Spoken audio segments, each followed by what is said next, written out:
Hello mga kaibigan at welcome kong muli sa aking channel para sa isa na namang episode. Sa unang episode ay tinampok natin ang pagbibigay ng go na din sa inahin. Sa sumunod naman na mga videos ay na-document natin ang mga manifestation ng paglalandi. Ngayon ay ang last episode, kung saan ay nag-standing heat na ang inahin at amin na siyang pabubulugan.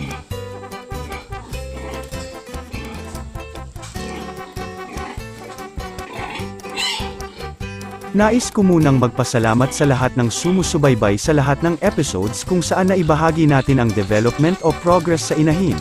Na-document po natin lahat ng kanyang paglandi hanggang sa pagpapabulog ngayon na mapagkunan ninyo ng mga simpleng kaalaman lalo na sa mga baguhan pa lang. Maraming salamat po sa inyo. Kung napadaan ka lang sa aking channel at naging interesado ka patungkol sa pag-aalaga ng inahin, sana mapanood ang mga nakaraang episodes para mas maintindihan at masundan ang video natin ngayon. Huwag din pong kalimutan na mag-subscribe. Maraming salamat po.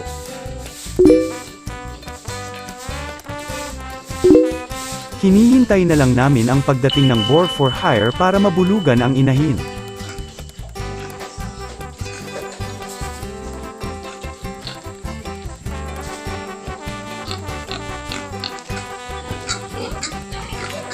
Mukhang dumating na yata ang barako.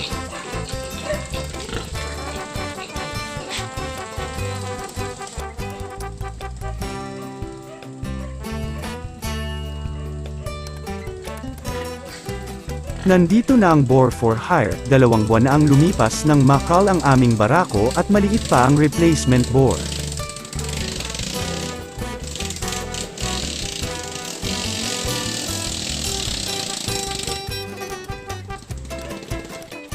Nagsitayuan na ang mga tenga ng mga inahin, parang na-e-excite sila dahil may barako.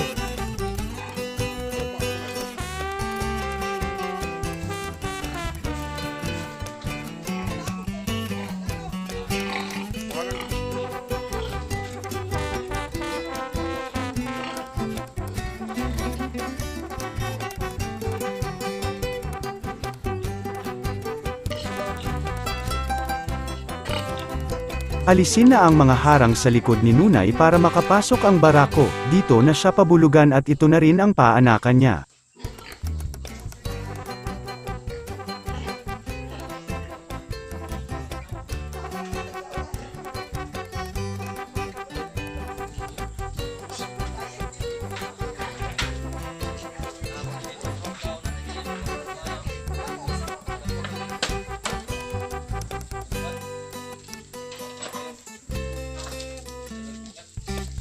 Paumanhin lang po, hindi na po namin maipakita ang aktwal na breeding process dahil nagiging mahigpit na o may restriction.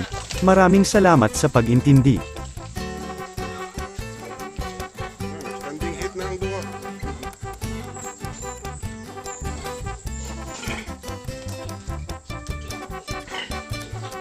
A few moments later. Natapos na ang kanilang pagtatagpo, ipinahid na lang namin ang sako sa katawan ng barako para dumikit ang kanyang amoy. Ito ay bilang paamoy naman sa katabing inahin para maglandi. Kung matatandaan sa mga nakaraang videos ay naglugan po ang inahin na ito. Natapos na ang kanyang paglagas ng balahibo at pagtuunan naman ng pansin ang pagpapabulog. Sana makuha lang namin na maglandi siya sa natural na pamamaraan. Paalis na sila at dito na rin nagtatapos ang ating series of episodes sa matagal na naglandi na inahin. Nabulugan na si Nunay at Imo, monitor na lang namin kung mabubuntis ang alaga. Sana magtuloy-tuloy lang sa awa ng Diyos. Ang inyong natunghayan ay based lamang po sa aming pamamaraan at experiences bilang backyard raiser. Maaaring hindi angkop ang aming pamamaraan sa ibang mga nag-aalaga. Maraming salamat sa panunood. Hanggang sa muli at happy farming po mga kaibigan.